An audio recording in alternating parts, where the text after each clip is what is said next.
Lord. మరి యొక్క meeting లో వచ్చిన మీ అందరికీ శుభాభివందనాలు. శాంతమ్మ సిస్టర్ స్టార్టింగ్ ప్రేయర్ చేస్తారు. Praise the Lord sister. Praise the Lord sister. ప్రార్థన చేసుకుందాము. ప్రార్థనతో మీటింగ్ స్టార్ట్ చేసుకుందాము. మహాకృప మహాదయ కలిగిన మా తండ్రి, మా ప్రియ పరలోకపు తండ్రి, పరిశుద్ధుడా, దేవాతి దేవ, రాజాది రాజా, అయ్యా నీకే కోట్లాది వందనాలు, కృతజ్ఞత స్తుతులు స్తోత్రాలు నాయన. దయగలిగిన మా తండ్రి, అయ్యా ప్రేమ గల మా దేవ తండ్రి, ఈ దినమంతా కూడా ప్రభా నీ కృపలో మమ్మల్ని భద్రపరిచి కాచిన విధానం కొరకే మీకు వందనాలు చెల్లించుకుంటున్నా ప్రభా. మహా దయగలిగిన మా దేవ యేసయ్యా నీ రకాల సాధనములు భద్రపరిచినందుకు వందనాలు నాయన. ఇదిగో ప్రభా ఈ ప్రార్థన ఆరాధనలో ప్రభా ఆన్లైన్ ప్రార్థనలో మీరు దిగండి నాయన. నీ పరిశుద్ధ ఆత్మ నడిపింపు దయచేయండి. వాక్యం ద్వారా మీరు మాట్లాడండి అయ్యా. పరిశుద్ధుడా నీకే స్తుతులు స్తోత్రాలు నాయన. సర్వకృపానిధి యగు దేవా నీకే వందనాలు చెల్లించుకున్నా నాయన.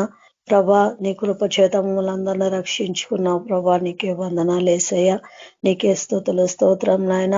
అనుదినము ప్రభా ఈ ఆరాధనలో ప్రభా ప్రతి ఒక్కరిలో కూడా ప్రభా మీరుండి మాట్లాడుతున్న విధానం కొరకే నీకు వందనాలు నాయన. ప్రతి ఒక్కరిని కూడా ప్రభా నీ రాకడకు మమ్మల్ని సిద్ధపరుస్తున్నందుకే నీకు కోట్లాది వందనాలు తండ్రి. పరిశుద్ధుడా ప్రతి ఒక్కరిలో కూడా మీరుండి మాట్లాడుతున్నారు ప్రభా, నీకే వందనాలైనా. ఈ దినం కూడా ప్రభా మాతో మాట్లాడండి యేసు ప్రభా, నీకే స్తోత్రాలు నాయనా. ప్రభా నీ వాక్యం మేము వినాలా ప్రభా, దాని ప్రకారం మేము గైకోనాలా ప్రభా. తండ్రి ఆత్మానుసారంగా మేము నడుచుకోవాలా ప్రభా. ప్రతి ఒక్కరు కూడా ప్రభా వాక్యం వినాలా తండ్రి. ప్రభా నీ చిత్తము నెరవేర్చు వారుగా మార్చమని ప్రార్థిస్తున్నా తండ్రి. ప్రతి ఒక్కరు కూడా నీ చిత్తం నెరవేర్చాలా ప్రభా. పరిశుద్ధుడా సహాయం చేయండి. సైతాన్ ఆటంకాలన్నీ కొట్టివేయండి దేవా. నీకే వందనాలు తండ్రి. పాటల ద్వారా మీరు మయం పొందండి. పరిశుద్ధుడా నీకే వందనాలు యేసయ్యా. కృపగల తండ్రి నీకే వందనాలైనా. ప్రతి ఒక్కరిని కూడా బలపరచండి యేసయ్యా. నీకే వందనాలు ప్రభా తండ్రి. అనారోగ్యంతో ఉన్న బిడ్డలు జ్ఞాపకం చేసుకోండి అయ్యా. మీరే స్వస్థపరచండి. కుటుంబాల్లో శాంతి సమాధానం దయచేయండి యేసయ్యా. నీకే వందనాలైనా. అయ్యా నీ బిడ్డలను ఎంతగానో ప్రభా హింసిస్తున్నారు నాయన. పరిశుద్ధుడా ప్రభా మీరే సహాయం చేయండి. ఆ బిడ్డలు ప్రభా నీ వాక్యము ధైర్యంగా బోధించి నా ప్రభా నీ కొరకు మేము ప్రతి ఒక్కరు కూడా ప్రభా నీ సాక్షులుగా ఉండే కృప దయచేయండి. పరిశుద్ధుడా ఆ బిడ్డలను కూడా ప్రభా నీ రెక్కల కింద భద్రపరచుకోండి. పరిశుద్ధుడా నీకే వందనాలు. వాళ్ళకు నీ శక్తిని ధైర్యాన్ని దయచేయండి. వాళ్ళ కుటుంబాలకు కూడా ప్రభా మీరు తోడై ఉండమని ప్రార్థిస్తున్నా తండ్రి. పరిశుద్ధుడా నీకే వందనాలు తండ్రి. మీ అత్యధికమైన కృప చేత నింపమని ప్రార్థిస్తున్నాం దేవా. పరిశుద్ధుడా నీకే వందనాలు నాయన. ఈ ఆరాధన అంతట్లో ప్రభా మీరు తోడుండి మీరు ఆతిథ్యం వహించి దేవా మీరే నడిపించమని నీ కృపగల హస్తానికి అప్పచెప్పుకుంటూ యేసయ్య ప్రతి ఒక్కరిని కూడా మీరు దీవించి ఆశీర్వదించండి. ప్రతి కుటుంబాన్ని కూడా మీరు ఆశీర్వదించండి తండ్రి. అయ్యా ప్రభా నువ్వే ప్రతి ఒక్కరి అవసరతలు అక్కర్లన్నీ కూడా తీర్చమని ప్రభా నీ నామానికి ప్రభా గొప్ప ఘనత మహిమ స్తుతి ప్రభావాలు నీకే అర్పించుకుంటూ యేసయ్య పరిశుద్ధ నామం ప్రార్థిస్తున్నాను తండ్రి. Amen. Thank you sister. Praise the Lord. Praise the Lord sister. Okay, ఒక పాట పాడతారు. Praise the Lord. Praise the Lord brothers and sisters అందరికీ. ప్రైజ్ ది లార్డ్ అందరికీ. ప్రభు ప్రేమను జ్ఞాపకం చేసుకుంటూ ఆయన మహిమపరుస్తూ ఒక పాట పాడుకుందాం. ప్రేమా యేసుని ప్రేమా ఇది ఎవ్వరు కొలువలేనిది, నిజము దీనిని నమ్ము, అది దారి అందించలేనిది. ప్రేమా యేసుని ప్రేమా ఇది ఎవ్వరు కొలువలేనిది, నిజము దీనిని నమ్ము, ఇది ధర అందించలేనిది. తల్లిదండ్రుల ప్రేమ నీడవలే గతించును, కన్న బిడ్డల ప్రేమ కలలా కరిగిపోవును.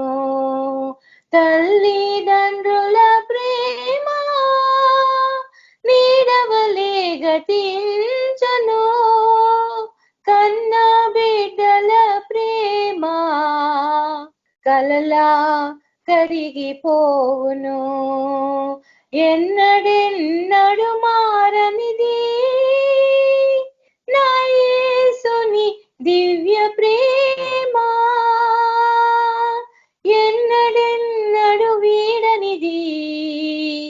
నా యేసుని నిత్య ప్రేమ ఎన్నడెన్నడు మారనిది, నా యేసుని దివ్య ప్రేమ ఎన్నడెన్నడు వీడనిది, నా యేసుని నిత్య ప్రేమ. ప్రేమ యేసుని ప్రేమ ఇది ఎవ్వరు కొలువలేనిది, భార్యాభర్తల మధ్య వికసించిన ప్రేమ పుష్పము వాడిపోయి రాలును త్వరలో, మోడులా మిగిలిపోవును. భార్యాభర్తల మధ్య వికసించిన ప్రేమ పుష్పము వాడిపోయి రాలును త్వరలో, మోడులా మిగిలిపోవును. ఎన్నడెన్నడు మారనిది, నా యేసుని దివ్య ప్రేమ ఎన్నడెన్నడు వీడనిది, నా యేసుని నిత్య ప్రేమ. ప్రేమ యేసుని ప్రేమ అది ఎవ్వరు కొలువలేనిది, బంధుమిత్రుల మధ్య వెలుగుచున్న ప్రేమ దీపము నూనె ఉన్నంత కాలము వెలుగునిచ్చి ఆరిపోవును. బంధుమిత్రుల మధ్య వెలుగుచున్న ప్రేమ దీపము నూనె ఉన్నంత కాలము వెలుగునిచ్చి ఆరిపోవును. ఎన్నడెన్నడు మారనిది, నా యేసుని దివ్య ప్రేమ ఎన్నడెన్నడు వీడనిది, నా యేసుని నిత్య ప్రేమ. ప్రేమ యేసుని ప్రేమ ఇది ఎవ్వరు కొలువలేనిది, ధరణిలోని ప్రేమలన్నీయు స్థిరము కావు తరిగిపోవును. యేసుక్రీస్తు కల్వరి ప్రేమ కడవరకు ఆదరించును. ధరణిలోని ప్రేమలన్నీయు స్థిరము కావు కరిగిపోవును. క్రీస్తు యేసు కల్వరి ప్రేమ కడవరకు ఆదరించును.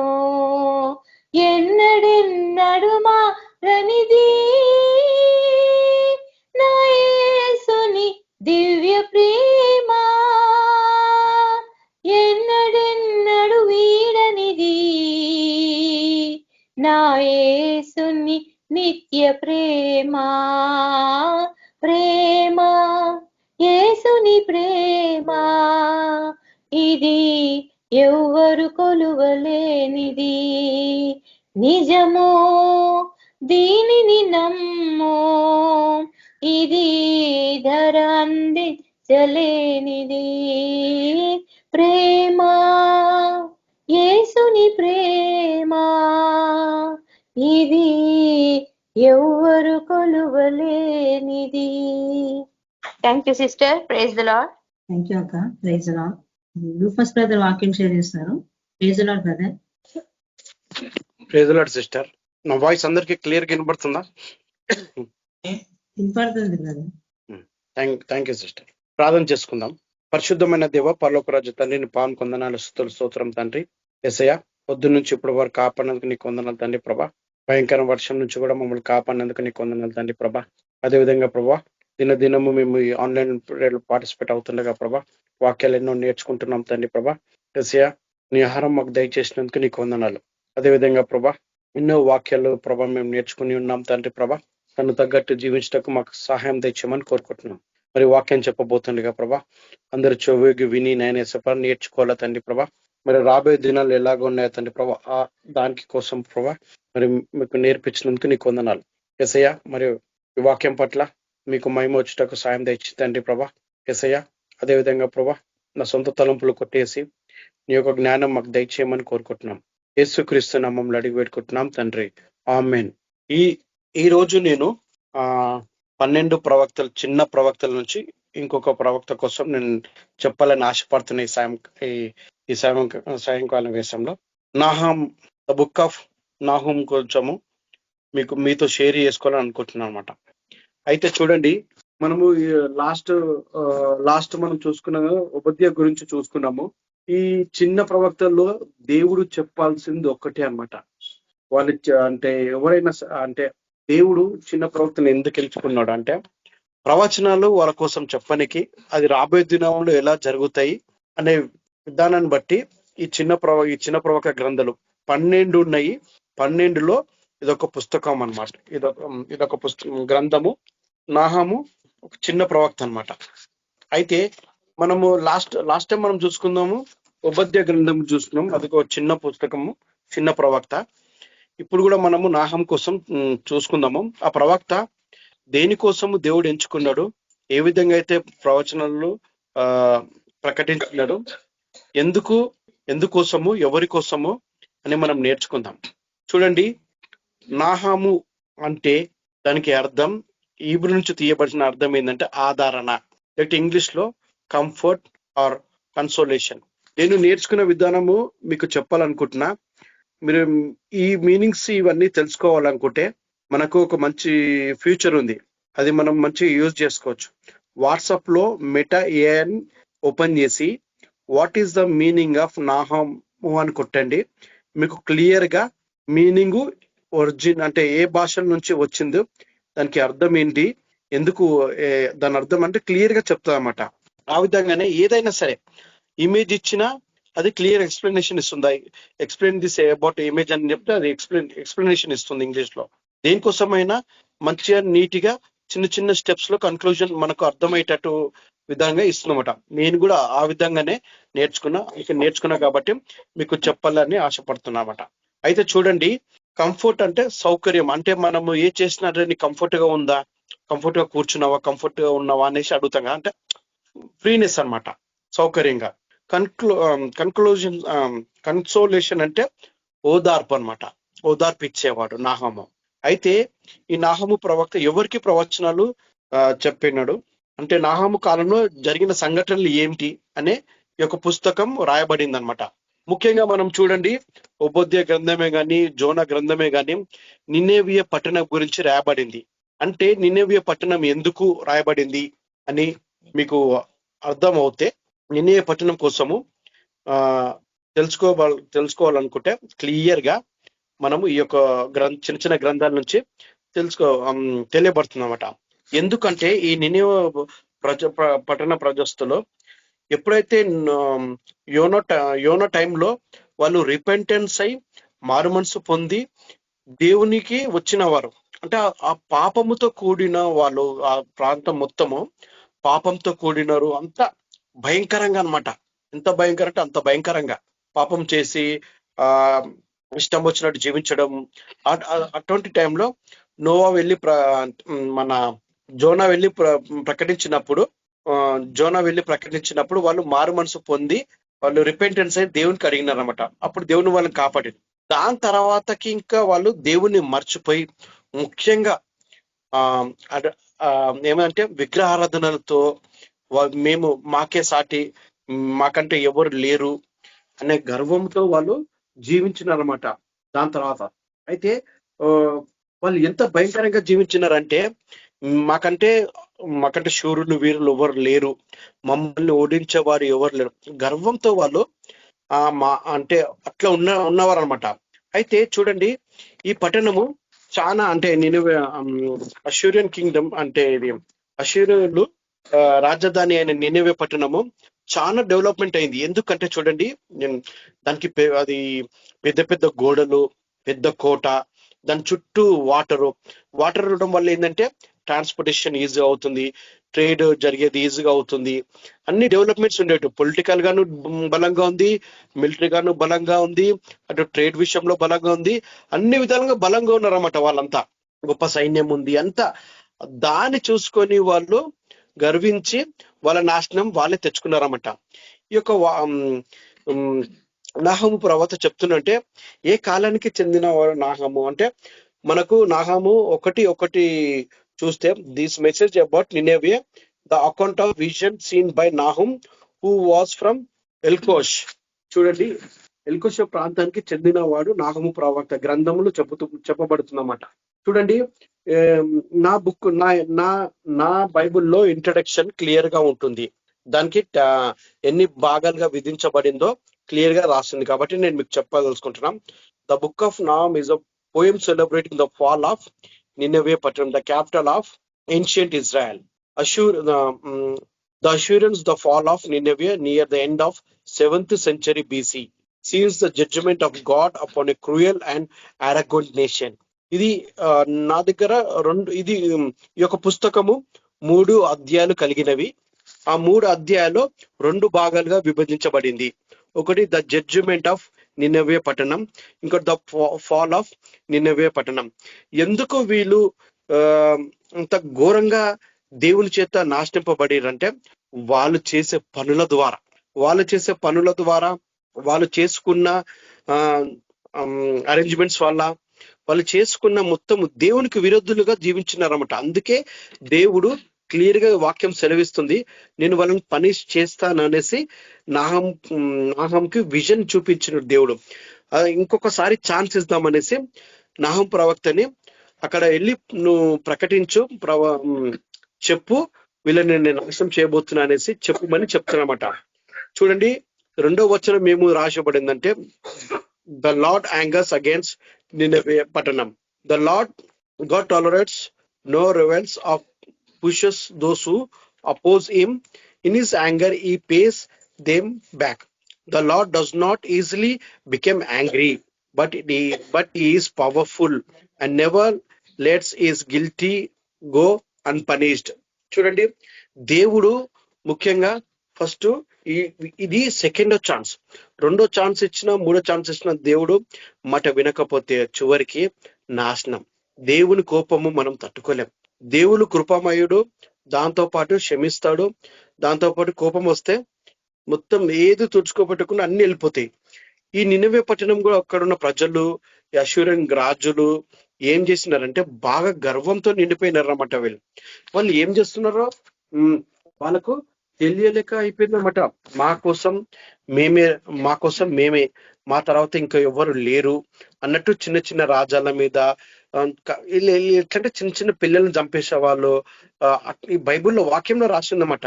ఎక్కడ రాసిందంటే, ఈ మొత్తం నేను ఫస్ట్ ఇంగ్లీష్ లో చదివినప్పుడు నాకు తర్వాత నేను ఏం చేస్తా అంటే తెలుగు ఆడియో బైబుల్ పెట్టుకొని వింటామట, లైన్ టు లైన్. ఇంగ్లీష్ లోకి తెలుగుకి అన్న చెప్పినట్టు చాలా డిఫరెన్స్ ఉంది. అక్కడ కొన్ని అంటే మనం ట్రాన్స్లేషన్ రాసేటప్పుడు కొన్ని పదాలు అక్కడక్కడ అట్ అయినాయి, కానీ మళ్ళీ నేను 2వసారి తెలుగులో చదివినాను, ఇంగ్లీష్ లో కూడా చూసుకున్నాను. అయితే చూడండి, ఈ నినెవే పట్టణము అష్షూరు రాజ కింగ్డమ్ గురించి మంచి క్లియర్ గా మనకు చెప్పబడుతుందన్నమాట.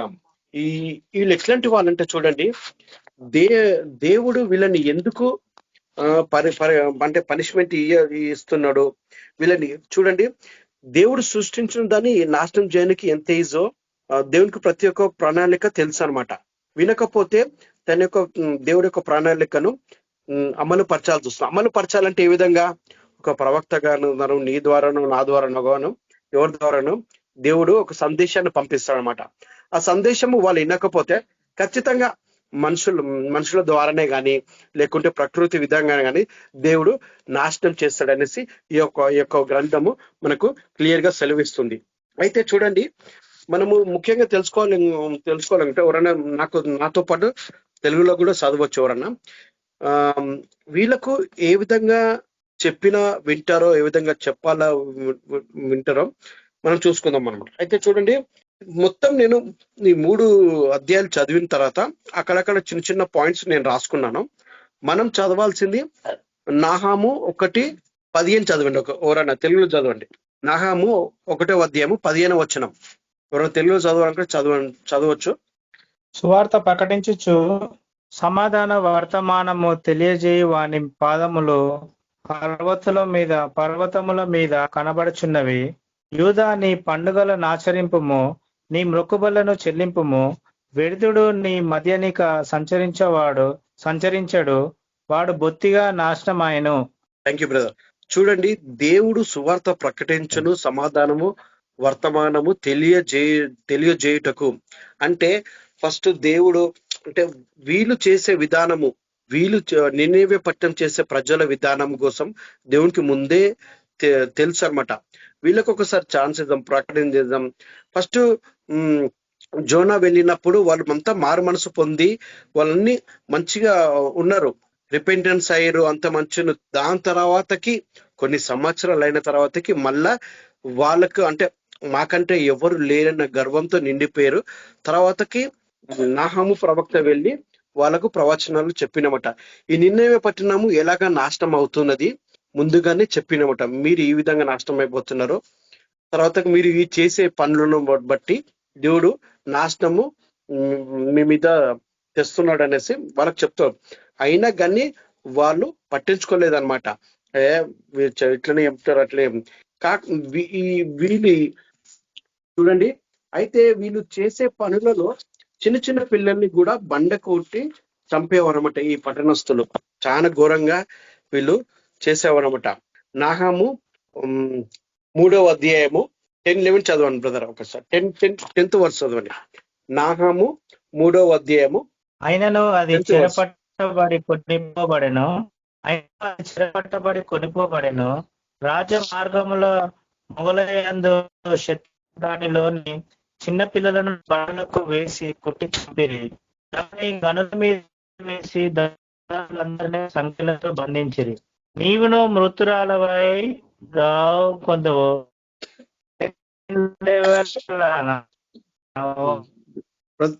సరే బ్రదర్, థ్యాంక్ యూ. నీ వాయిస్ కొంచెం క్లియర్ గా లేదు. సరే బ్రదర్, థ్యాంక్ యూ. అయితే చూడండి, వీళ్ళు ఎట్లాంటి ప్రజలు అంటే నినవస్తు పట్టణపులు చిన్న పిల్లల్ని బండకేసి కొట్టాడు. మన చిన్నపిల్లలు చూసి ఎంత ముద్ద అనిపిస్తాయి కదా, అలాంటి వారు అన్నమాట. అలాంటి వారిని మమ్మల్ని ఎవరు ఓడించలేరు. చిన్న చిన్న రాజ్యాల నుంచి వాళ్ళ శత్రువులతో వీళ్ళు ఇంత గౌరవం, ఇంత ప్రౌడ్నెస్ గా వాళ్ళు చెప్తున్నాడు. అయితే నాహాము ప్రవక్త ఏమని బోధించిందంటే చూడండి, ఈ నినవే నేను మనకు మన టీం KBPM లో నేను ఒక మ్యాప్ పెట్టిన అనమాట. ఎందుకంటే చూడండి, ఈ నినవే పట్టణము దాని సరౌండింగ్స్ ఏముందంటే టైగ్రస్ రివర్ అని నది ఒకటి ఉందన్నమాట. ఆ నది ద్వారా అది చుట్టూ మంచిగా అంటే నినవే పట్టణం పెద్ద గోడలు, అంటే దాని ద్వారా వాళ్ళకు మంచి వాటర్ వే ఉన్నది, నీళ్లు అన్ని సౌకర్యంగా పొలిటికల్ గాను ఆర్థికంగాను అంతగా వాళ్ళు డెవలప్మెంట్ అయ్యారు. అగ్రికల్చర్ గాను చాలా డెవలప్మెంట్ అయ్యారు చూడండి.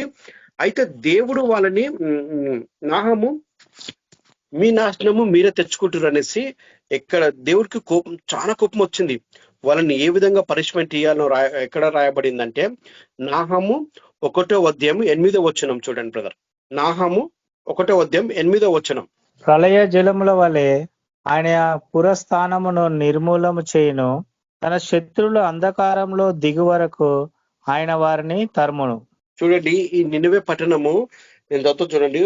Nineveh are the better than the capital of Egypt. She too had a river to protect her like a wall. The Nile was a defense. Nile river, Tigris river, ఇంకా దాని చుట్టూ అది ఈ river అనేది వాళ్ళగా వాళ్ళకి ప్రొటెక్ట్ చేస్తుంది. ఇప్పుడు మనం ఫర్ ఎగ్జాంపుల్ మనం ఇక్కడ జూ పార్క్ పోయినాం అనుకోండి, యానిమల్స్ బయటికి రాకుండా ఏం చేస్తారు, చుట్టూ బౌండరీ చుట్టూ వాటర్ వదిలేస్తారు అవి రాకుండా. ఇట్లనే నిన్నే పట్టణం కూడా మంచి ప్రొటెక్షన్ లో ఉందన్నమాట. వాటర్ తోటి ఎవరు శత్రువులు ఈజీగా రాకుండా అటాక్ చేయకుండా అంతగా మంచి డెవలప్మెంట్ అయింది. ఇంకొక వచనం చూడండి, దేవునికి ఎందుకు మస్తు కోపం వచ్చిందంటే వాళ్ళు చేసే పనులు చూడండి. వాళ్ళు చేసే పనులు 3వ అధ్యాయము 1వ వచనం చూడండి. నాహాము 3వ అధ్యాయం 1వ వచనం. నరహత్య చేసిన పట్టణమా, ప్రేమ ఏర్పాటు మోసంతోనూ బలత్కారంతోనూ నిండి ఉన్నది. చూడండి, ఈ పట్టణం అంటే ఎట్లుంది అంటే తెలుసా? నరహత్యముతో చేసిన పట్టణం ఇది. ఇతరుల నుంచి దోచుకునే పట్టణం ఇది. పాపంతో కూడిన పట్టణం ఇది. Doomed in the line murderous city full of wealth to be looted. And అలాంటి పట్టణం కాబట్టి దేవుడు ఏ విధంగా నాశనం చేయబోతున్న నాహము ప్రవక్తను ఎంచుకొని ఆయన ద్వారానే ఈ పట్టణాన్ని నాశనం చేయబోతున్నా అనేసి ఈ యొక్క మూడు గ్రంథాలు రాయబడింది అనమాట. 3 అధ్యాయాలు రాయబడింది. ఈ 3 అధ్యాయాల్లో ఒకటే కామన్ మనకు నేర్చుకోవాల్సింది ఏమంటే, చూడండి, దేవునికి విరుద్ధంగా మనం ఏమి చేయలేం. ఫస్ట్ పాయింట్, దేవుడు సృష్టించిన విధానాన్ని మనం మార్చలేం. రెండోది, దేవునితో నడవడం, దేవునితో జీవించడం, ఇవి జరిగితే నీకు దీని నుంచి తప్పించుకోబడతావు అనేసి ఈ యొక్క వాక్యం ద్వారా మనం నేర్చుకుంటాం. ఎంత పెద్దవారైనా సరే, ఎంత చిన్నవారైనా కానీ దేవుని ఉగ్రతకు, దేవుని డిసోబే చేసే రీజన్స్ ఇవన్నీ నీకు గర్వం ఉందా, తొలగించుకో. దేవునిలో దృష్టిలో ఏది చెడు అనిపిస్తా దూరంగా చేసుకుంటే దేవుని నిన్ను రక్షిస్తాడని చెప్తుంది. ఇంకోటి, ఇది నినెవె పట్టణము ఎంతెంత పెద్ద పెద్ద గేట్లతో ఉందంటే, చాలా పెద్ద గేట్లతోటి, చుట్టూ పెద్ద పెద్ద బౌండరీ వాల్స్ ఉన్నాయి కదా. ఇంకొక వచనం చూద్దాం. ఇది చూడండి, నాహాము 2వ అధ్యాయము 6వ వచనం చూడండి. నాహాము 2వ అధ్యాయము 6వ వచనం చూడండి. నదుల దగ్గరనున్న గుమ్మములు తెరవబడుచున్నవి, నగరు పడిపోవచ్చున్నది, నిర్ణయమాయను అది దిగంబరమై కొనిపోబడుచున్నది, గువ్వలు మూల్గునట్లు దాని దాసీల రొమ్ము కొట్టుకొనుచు మూల్గుచున్నారు. 8th కూడా చదవండి. 8th కూడా. కట్టబడినప్పటి నుండి నినివే పట్టణము నీటి కొలను వల్లే ఉండెను, దాని జనులు పారిపోవచ్చున్నారు, నిలువుడి అని పిలిచినను తిరిగి చూచువాడొక్కడును లేడు. Thank you brother. చూడండి, నినెవె పట్టణము ఆ చుట్టూ రివర్ ఉంది, దానికి ఒక నది ప్రవహిస్తుంది, దాని పెద్ద పెద్ద గేట్లు. ఈ దేవుడు ఈ నది ద్వారా దాని నాశనానికి దగ్గర తీసుకొచ్చినమాట. ఎందుకంటే చూడండి, అప్పుడు బౌండరీ వాల్స్ పెద్ద ఉండే. బౌండరీ ఉంటేనే శత్రువులు ఎంటర్ చేయడానికి చాలా కష్టంగా ఉంటుండే. ఒకవేళ బౌండరీ వాళ్ళు కూలిపోయింది అనుకోండి, ఎవరైనా ఎంట్రీ కావచ్చు, ఎటన్నా పోవచ్చు. ఎప్పుడు వచ్చి చంపేస్తారో కూడా తెలియదు. అందుకే ఈ నినెవె పట్టణం ఈ ప్రాంత ప్రజలు చాలా బైబిల్ వాక్యం చెప్తుంది, చాలా గర్విష్ఠులు, మర్డర్ పీపుల్, లయింగ్ పీపుల్, ముఖ్యంగా విగ్రహ ఆరాధనకు వీళ్ళు అలవాటు ఇచ్చారు, చోటు ఇచ్చినారు. ఫస్ట్ వీళ్ళు ఏం చేసిన తప్పు అందంటే, నినెవె పట్టణం విగ్రహ ఆరాధనకు చోటు ఇచ్చినారు. దాని తర్వాతనే ఇదంతా పరిమాణం, అంటే దాని తర్వాతనే ఇవన్నీ వచ్చినాయి అనమాట. గర్వం వచ్చింది, వాళ్ళు ఆలోచించే విధానం కూడా మారిపోయింది. వాళ్ళు ఏం చేస్తున్నారో వాళ్ళకే తెలియలేకుండా పోయింది. అంతగా వాళ్ళు చిన్న చిన్న పిల్లల్ని వాళ్ళు ఎట్లంటే బండకేసి కొట్టి చంపేవాళ్ళు. ప్రేమ భేదత్వం అటువంటి ఏమీ లేవు. కాబట్టి అయితే ఇది పొలిటికల్ గాను, ఎకనామిక్ గాను, అన్నిట్లో, ఇరిగేషన్ సిస్టమ్ లో గాను అన్నిట్లో మంచిగా డెవలప్ అయింది. కాకపోతే దేవుడు దీన్ని నాశనం చేయాలని ఆలోచించిందంటే, వాళ్ళు ఎంత ఘోరమైన ఎంత ఘోరమైన చేసినారో ఈ యొక్క 3 అధ్యాయాలు మనకు తెలియబడుతున్నాయన్నమాట. ఫస్ట్ జడ్జిమెంట్ ఆఫ్ నినెవె పట్టణం, తర్వాత 2 నుంచి 3 అధ్యాయాలు ద ఫాల్ ఆఫ్ నినెవె పట్టణం గురించి తెలియబరుస్తుంది. దేవుడు ప్రామిస్ ఇచ్చినా కూడా ఆ ప్రామిస్ ని పాటించకుండా ఈ అష్యూరియన్స్ అనే రాజులు కానీ, అక్కడ ఉన్న వాళ్ళంతా వారసత్వంగా వస్తున్న వాళ్ళందరూ కానీ, వీళ్ళందరూ దేవునికి విరోధంగా ఉన్నారనమాట. వీళ్ళు ఏది చెప్తే వాళ్ళు అది, వీళ్ళు ఏది చేస్తే అది. దేవుని యొక్క సువార్త ప్రకటించని కూడా వాళ్ళు తిరస్కరించిన వాళ్ళు. వీళ్ళంతా దేవుని తిరస్కరించారు కాబట్టి ఈ నాశనానికి వాళ్ళు గురైనారు. అయితే చూడండి, ఇది 600 మధ్యలో 612 BCలో ఈ నినెవె పట్టణం నాశనం అయింది. ఎవరి చేతుల్లో? బాబిలియన్ చేతుల్లో ప్లస్ మిదాస్ చేతుల్లో ఈ పట్టణం అనేది నాశనం అయింది. ఇవన్నీ ఎక్కడి నుంచి వస్తాయంటే, ఇది మనకు ఇంట్రడక్షన్ బైబుల్ అనేది ఒకటి ఉంటుంది. అందులో మనకు ఇంట్రడక్షన్ లో ఇస్తారన్నమాట. ఇది ఎప్పుడు నాశనమైంది, ఏ ఇయర్ లో రాయబడింది, ఎవరు రాసినారు, ఇవన్నీ మనకు క్లియర్ గా దేవుడు అంటే దేవుని యొక్క వాక్యము క్లియర్ గా మనకు తేటగా చెప్తుందన్నమాట. ఎందుకంటే చూడండి, వాళ్ళు చేసే ఈ 12 మైనర్ ప్రాఫిట్స్ లో నాహము ఒక ప్రవక్త, మైనర్ ప్రాఫిట్ అన్నమాట.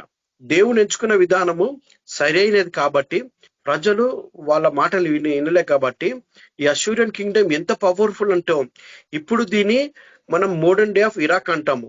అష్యూరియన్స్ అప్పట్లో ఆ ప్రాంతంలో ఆ ప్రాంతం మొత్తము చాలా పవర్ఫుల్ ప్రాంతం. అష్యూరియన్స్ అంటే అందరూ భయపడేవారు. వాళ్ళు చేసే ఘోరమైన పనుల వల్ల పక్కనున్న చిన్న చిన్న రాజ్యాలు భయపడేటి అన్నమాట. ఈ బాబిలోన్సే గాని, ఇజ్రాయల్స్ పీపులే గాని, అక్కడ చిన్న చిన్న రాజ్యంలో భయపడేటి.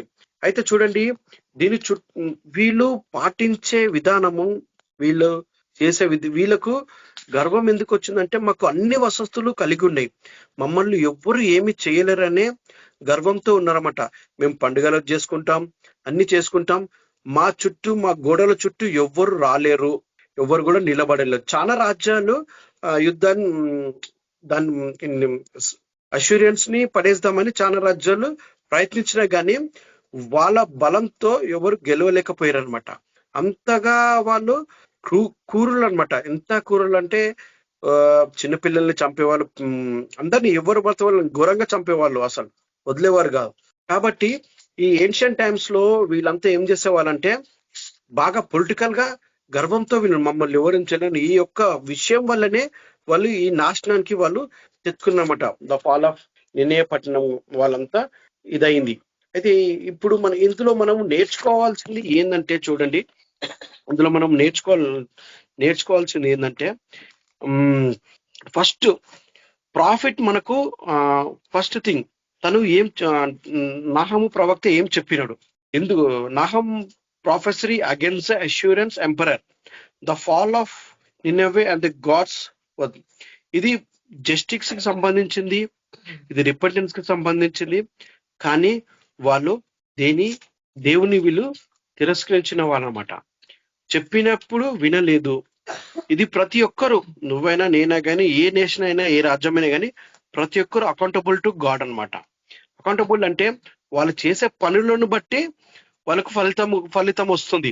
వాళ్ళు చేసే పనులను బట్టి నాశనం వచ్చింది. కాబట్టి ఫస్ట్ థింగ్ నాహం ప్రావెస్ ఏం చెప్తుందంటే, దేవుడు చెప్పినట్టు వీడు వినలేదు కాబట్టి వీళ్ళు నాశనం తెచ్చుకున్నారు. సెకండోది, నాహము చెప్పిన దాంట్లో, దేవుడు చెప్పిన దాంట్లో సర్వజనిటీ, రైచియస్నెస్, జస్టిస్, దేవుడు ఇది కోరుకున్నారు. కాకపోతే అక్కడ అన్యాయము, అంత పాపము, ఒకరి మీద ఒకరు ఒకరి మీద ఒకరు కొట్టుకు చంపుకొని జీవించే రకము, దేవునికి ఇదంతా చూసి కోపం వచ్చిందన్నమాట. అందుకే దేవుని యొక్క కాన్సిక్వెన్స్ వీళ్ళు ఎదుర్కోవాల్సి వచ్చింది. ఫస్ట్ ఛాన్స్ ఇస్తారు దేవుడు ఎప్పుడైనా, ఫస్ట్ ఛాన్స్, సెకండ్ ఛాన్స్. అది వినకపోతే, పాటించకపోతే డైరెక్ట్ వినాశనమే. వినాశనం ఎప్పుడు వస్తుందో నువ్వు ఊహించలేవు. దేవుని కోపం అలాంటిది. దేవుడు ఇచ్చిన ఆ జస్టిస్ ని, ఆ రైచియస్నెస్ కి, మర్సీకి నువ్వు కట్టుబడి ఉంటే, నువ్వు నడిచినట్లు ఉంటే ఖచ్చితంగా దేవుని దృష్టి నుంచి నువ్వు కాపాడుతావు. లేదు అంటే వీళ్ళలాగా ఉండాలి, వీళ్ళ నా ఓన్ గా నేను ఉండాలి, నా ఓన్ గా నేను చేసుకోవాలి అనుకుంటే ఖచ్చితంగా ఒకానొక రోజు వస్తుంది నాశనము. వన్ డే డెఫినెట్ గా మనము ఆ రోజు తీర్పు తీర్చబడుతుంది. నీకు నాశనం అంటే దేవుని కోపం చేత మనము దయించబడుతుందన్నమాట. దేవుడు ఏ విధంగా అయితే వీళ్ళకు చెప్పిరో వీళ్ళు చేయలేరు. ఈవెన్ ఎలా జీవించాలో కూడా ఈ పుస్తకం మొత్తం రాయబడింది, హెచ్చరించిర్రు. ఈ చిన్న 12 మైనర్ ప్రాఫిట్స్ కూడా ముఖ్యంగా దేవుడు ఎందుకు ఎంచుకున్నాడంటే, చూడండి, వాళ్ళు ఇచ్చే మెసేజ్ ఏంటంటే, మనము కరెక్ట్ గా న్యాయంతో ఉండాలి, తర్వాత రిపెంటెన్స్ ఉండాలి, ఫేత్ఫుల్గా ఉండాలి, ఒకరికొకరికి ఫేత్ఫుల్ గా ఉండాలి అనేసి ఈ యొక్క 12 ప్రవక్తల ద్వారా దేవుడు ఒక్కొక్క చిన్న వాళ్ళ ప్రాంతాలకు తెలియపరిచినమాట. ఇది స్పిరిచువల్ గా కానీ, లెస్ హెచ్చరికగాను దేవుడు మనకు తెలియపరుస్తున్నాడు. కాబట్టి మనం ఇందులో నుంచి నేర్చుకోవాల్సింది ఏంటంటే ముఖ్యంగా మనం దేవుని యొక్క మాటలు కట్టుబడి నడవడమే. దేవుడు ఏ విధంగా ఏ విధంగా చెప్పడమో ఏ విధంగా చెప్పిందో ఆ విధంగా నడవడం. ఈ 12 ప్రవక్తలు మనము చూసుకున్నట్లయితే హోషేయ, జోయల్, ఆమాస్, ఓబద్యా, జోనా, మీకా, నాహుం, హబక్కూక్, జెఫన్యా, హగ్గై, జకరియా, మలాకి వీళ్ళందరూ కలిసి దేవుని చేత ఎంపించబడిన వారమంట, సెలెక్ట్ అయిన వాళ్ళు వీళ్ళంతా. ఎందుకంటే దేవునికి ఇష్టం లేదు ఎవరు నా నుంచి నాశనం కావద్దు, ఎవరు నా నుంచి దూరం కావద్దు అనేసి దేవుని యొక్క వాక్యం సెలవిస్తుంది అనమాట. మీరు తర్వాత చూడండి, మీరు చూడండి ఆ మిఠాయి నేను చెప్పిన వాట్సాప్ లో ఒక ఫ్యూచర్ ఉంది మిఠాయి అని, అందులో కొట్టండి, నిన్నవే పట్టణం కోసం కొట్టండి, మీకు క్లియర్ గా తేటగా వస్తుంది, మొత్తం క్లియర్ గా వస్తుంది. వాళ్ళు ఎట్లాంటి వాళ్ళు ఏంటో ఎలాంటి వాళ్ళో మొత్తం క్లియర్ గా వస్తుంది. ఈ బైబుల్ మనకు చెప్పిన బైబుల్ ప్రకారము వాళ్ళు ఇంకా ఘోరంగా ఉన్నారు అనేసి చెప్తుంది అన్నమాట. చూడండి, మన ఇక్కడ ఉన్న ప్రజలు దేవునికి వ్యతిరేకులు.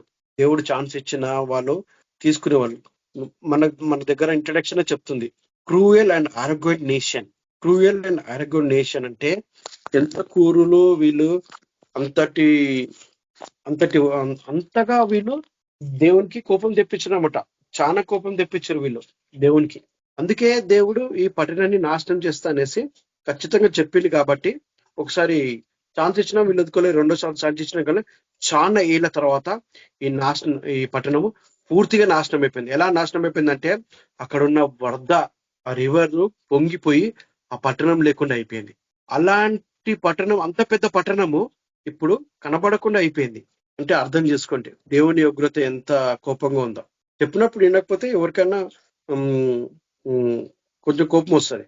మనం కోపగించుకున్నట్లయితే మనం సరి చేసుకుంటాం. కానీ దేవుని యొక్క కోపము ఉగ్రత మన మీద వచ్చిందనుకో, అది నువ్వే నేనే కానీ కాపాడుకోలేం. ఒకసారి చూస్తావు, రెండోసారి, మూడోసారి చూస్తావు, థర్డ్ సారి ఫినిష్. ఎటువంటి వారైనా సరే, ఏ పవర్ఫుల్ నేషన్ అయినా సరే, ఏ పవర్ఫుల్ మనిషి అయినా సరే, చిన్నవారైనా సరే, పెద్దవారైనా సరే, దేవుని ఒబే ఉండి నడుచుకుంటే అయితే రక్షించబడతాం, లేదంటే మనము నాశనానికి గురైపోతాం. మొత్తం ఇక్కడ మనం నేర్చుకున్నది అయితే ఒకటే, God has a refuse to those who trust in him. దేవుని నమ్మకం ఉంచడం ఎడల, దేవుని ట్రస్ట్ చేయడం వలన దేవుడు మనకు ప్రొటెక్షన్ కోరుకుంటాడు. అరే వీళ్ళు నా బిడ్డలు, వీళ్ళని క్షేమంగా చూసుకోవాలని దేవుని పని దేవుడు చేస్తాడు. మనం చేయాల్సిన పని ఒకటే, ఆయన ఆజ్ఞలు విని నడుచుకొని ముందుకు వెళ్ళి, నువ్వు తెలుసుకున్నది ఒకటైనా రెండైనా ఇతరులకు చెప్పడము, వాళ్ళని మార్చడము. ఎందుకంటే మనది కూడా కేబిపిఎం అంటే మనది కూడా ప్రవచనాలతో కూడినే. ముందుగా ఏం జరగబోతుందో, ఏం జరుగుతుందో మనకు అన్న ద్వారా తెలియబడుతుంది. రాబోయే దినాలు ఎంత చెడ్డగా ఉన్నాయో కూడా ముందుగానే వాక్యం చెప్పబడుతుంది. ఎంత జాగ్రత్తగా ఉండాలో, అందరం ఏ విధంగా కాపాడాలనో దేవుడు మనిషి ద్వారా ఎంపిక చేసి తెలియపరుస్తుంటాడు అన్నమాట. ఆత్మ ద్వారాను, దేవుని యొక్క పరిశుద్ధ ఆత్మ ద్వారా ఇవన్నీ వాక్యాలు రాయబడినాయి. ఎందుకంటే మనకు తెలియపరచనికి. ఎందుకంటే రాబోయే దినాలు కఠినంగా ఉంటాయి కాబట్టి దాని నుంచి తప్పించుకోవడానికి. ఎందుకంటే ఈ నాశనం, సపోజ్ దేవుడు అన్నాడు అనుకో, నేను ఇండియన్ నాశనం చేస్తాను అన్నాడు అనుకో, ఖచ్చితంగా చేసేస్తాడు దేవుడు. ఎందుకంటే ఒక్కొక్కసారి ఫస్ట్ ఛాన్స్ ఇచ్చినప్పుడు, సెకండ్ ఛాన్స్, థర్డ్ ఛాన్స్ ఇచ్చినప్పుడు అది మనం మార్చుకోకపోతే మనము దేవుని యొక్క ఉగ్రతకు కంపల్సరీ లోనై ఉంటాం. కాబట్టి మనం నేర్చుకోవాల్సింది ఏంటంటే, God has a refuse for those who trust in him. మనం అది నేర్చుకోవాలి. దేవుని వల్ల నమ్మకించడం వల్ల, ఈ రైచియస్నెస్ ఉండడం వల్ల, జస్టిస్ ఉండడం వల్ల, ఈ దేవుని యొక్క ఆజ్ఞలను గైకొని నడచడం వల్ల దేవుడు ఇప్పుడు చూడండి, అన్ని దేశాలు కూడా అన్ని క్రిస్టియన్ కంట్రీస్ కావు, బైబిల్ బిలీవర్స్ కారు ఎవ్వరు. వాళ్ళు కూడా వాళ్ళ ఓన్ దేవతలను వాళ్ళు పూజించుకుంటుంటారు. వాళ్ళకు కూడా ఏం తెలియదు. కానీ మనకు తెలిసినంత ఇవి మీడియా ద్వారాను, సోషల్ మీడియా ద్వారా, యూట్యూబ్ ద్వారా వాళ్ళకు అందబడుతుంది. ఎంతో మంది ట్రైబల్స్ పీపుల్స్ ఉన్నారు, వాళ్ళు కూడా భయపడుతుంటారు, దేవుని నమ్ముకుంటే ఏమని అంటారా, కొడతారా, చేస్తారా. ఇప్పుడు చూడండి, ఇప్పుడు భయంకరమైన వరదలు వచ్చినాయి. అది మనము గ్రహించకపోతే చూడు, కామారెడ్డి మొత్తం చూడు ఎంతగా ఘోరంగా నిండిపోయిందంటే, ఒక ప్రాంతం మొత్తము ఫస్ట్ సెకండ్ ఫ్లోర్ వరకు నీళ్ళు వచ్చేసినాయి. వాళ్ళు ఎవరు ఊహించలేరు. అన్ని నీళ్లు ఫస్ట్ సెకండ్ ఫ్లోర్ వరకు వచ్చేసినాయి. కానీ దేవుడు ఎందుకు అక్కడంతా నీళ్లుగా తెచ్చేసింటే చెప్పు, అక్కడ ఏం జరిగిందో మనకు తెలియదు. ఈ ఎందుకు ఒకటి తెలుసుకోవాలంటే దినములు చాలా చెడ్డగా ఉన్నది. మనము సమయం వేస్ట్ చేయకుండా దాన్ని కాపాడుకునే మన చేతిలో ఉంది. దేవుడు మనకు అన్ని ఇచ్చేసినప్పుడు మన ద్వారా ఇతరులను కాపాడాలనేసి సూచనలను తెలియపరచడానికి దేవుని యొక్క వాక్యము మనకు తెలియపరుస్తుంది అన్నమాట. కాబట్టి మనం నేర్చుకోవాల్సింది ఒబీడియంట్ గా ఉండాలి, డిసొబీడియంట్ గా ఉండకూడదు. ఆయన ఆజ్ఞలకు పాటించి ముందుకు వెళ్ళాలి. దేవుడి యొక్క చిన్న వాక్యం దీవించిన కాక ప్రార్థన చేసుకున్నాం. నమస్కారం. పరిశుద్ధమైన దేవ పరలోక రాజు తండ్రిని పాల్గొందనాలు, స్తుతులు స్తోత్రం తండ్రి ప్రభా. మరి చిన్న ప్రవక్త ద్వారా మాతో మాట్లాడినందుకు నీకు వందనాలు యేసయ్యా. రాబోయే దినాలు చాలా చెడ్డగా ఉన్నాయి తండ్రి ప్రభా. నీ ఉగ్రత నుంచి మేము తప్పించబడాలి యేసయ్యా. ఇతరులకు నీ యొక్క సువార్తను చేయాలి తండ్రి ప్రభా. యేసయ్యా, నీ రాకడ త్వరగా ఉన్న తండ్రి ప్రభా. నీ రాకడంత వరకు మేము ఓపికతోటి ప్రేమతోటి యేసయ్యా జీవించబడాలి తండ్రి ప్రభా. కోపం అంటే పాపము యేసయ్యా. ఆ కోపాన్ని మా మధ్యలుంటే తీసివేసేయండి యేసయ్యా. ఇతరులకు ప్రేమతో మేము చెప్పాలి, వాళ్ళు విని ఈ తట్టు తిరిగేటట్టు మాకు ఆ విధాన్ని ఆలోచనలను మాకు నేర్పించమని కోరుకుంటున్నాం. మరి యేసయ్య ప్రభా, ఈ యొక్క వాక్యం మరి అందరూ ఆన్లైన్ లో ఉన్న ప్రతి ఒక్క బ్రదర్స్ సిస్టర్ని దీవించి ఆస్వాదించండి. వాళ్ళకు అవసరం ఏవైతే నీడ్ఫుల్ గా ఉన్నారో వాళ్ళకు సహాయం దయచేయమని కోరుకుంటున్నాం. అదేవిధంగా ప్రభా, మేము ఈ బుక్ ద్వారా ఎంతో విషయాలు నేర్చుకున్నాం తండ్రి ప్రభా. యేసయ్య, మీరు ఎంతో చెప్పినారు తండ్రి, అయినా వాళ్ళు ప్రజలు పట్టించుకోలేరు తండ్రి. నీకు వ్యతిరేకంగా ఉంటే మేము ఏం చేయలేం తండ్రి ప్రభా. నీ సృష్టిని మేము తప్పించడం మా వల్ల కాదు తండ్రి నేను యేసయ్య ప్రభా. యేసయ్య, నీ సృష్టిని తప్పు పట్టడము నీకు వ్యతిరేకంగా మేము ఏం చేయలేం. కాబట్టి యేసయ్య మమ్మల్ని క్షమించండి యేసయ్య. మమ్మల్ని మా పైన కరుణ చూపించండి, మర్సి చూపించండి, నీ ప్రేమ జాలి దయ చూపించండి యేసయ్య. ఈ వర్షాల నుంచి మమ్మల్ని కాపాడుతున్నందుకు నీకు వందనాలు. మా ప్రాంతం మొత్తం సురక్షితంగా ఉన్న తండ్రి ప్రభా, నీకు కృతజ్ఞతలు స్తుతులు స్తోత్రం తండ్రి. అదేవిధంగా ప్రభా, ఎన్నో ప్రాంతాలు నేను యేసయ్య ప్రభా, మరి వర్షం వల్ల ఎంతో బాధపడుతున్న తండ్రి, వాళ్ళ కుటుంబాల కొరకు ప్రార్థన చేస్తున్నాం తండ్రి ప్రభా. చివరి విషయంలో వాళ్ళకు చివరి క్షణంలో నీ సువార్త అందుబాటుకు సాయం తెచ్చామని కోరుకుంటున్నాం. అదేవిధంగా ప్రభా, ట్రైబల్ ఏరియాస్ లో కూడా ప్రభా వర్షాలు పడి వాళ్ళు ఎంతో బాధగా ఉన్నారు తండ్రి ప్రభా. వాళ్ళ కోసం కూడా ప్రార్థన చేస్తున్నాం. వాళ్ళు మరి ఇది వరకు మా బ్రదర్స్ వెళ్ళి అక్కడ సువార్త ప్రకటించినారు తండ్రి. వాళ్ళు క్రమంగా దినదినము నేర్చుకొని ప్రభా నీ కొరకు జీవించటకు, నీ యొక్క సాక్షిగా జీవించటకు సహాయం దయచేయమని కోరుకుంటున్నాం. సమర యొక్క వాక్యము మరి ప్రభా యొక్క ఆరాధన మీకు చేయక అప్పగిస్తున్నాం తండ్రి. మాకు సాయం చేస్తారని యేసుక్రీస్తు నామంలో అడిగి పెట్టుకుంటున్నాం తండ్రి. Amen. Thank you brother. Blessing ఇవ్వండి బ్రదర్. అదే బ్లెస్సింగ్ ఇవ్వండి. సరే సార్. మన ప్రభు అయిన యేసుక్రీస్తు కృప, ప్రేమ, శాంతి, సమాధానం, నడిపింపు ఎల్లప్పుడూ సదాకాలం తోడైండును గాక. ఆమేన్. ఆమేన్. అందరికీ ప్రైజ్ లార్డ్. ఆమేన్. అందరికీ ప్రైజ్ లార్డ్. అందరికీ ప్రైజ్ లార్డ్. అందరికీ ప్రైజ్ లార్డ్. అందరికీ ప్రైజ్ లార్డ్. Praise Lord. అందరికీ ప్రైజ్ లార్డ్ అక్క. ప్రైజ్ లార్డ్ అన్న. అందరికీ praise Lord. Praise Lord. Praise Lord sister.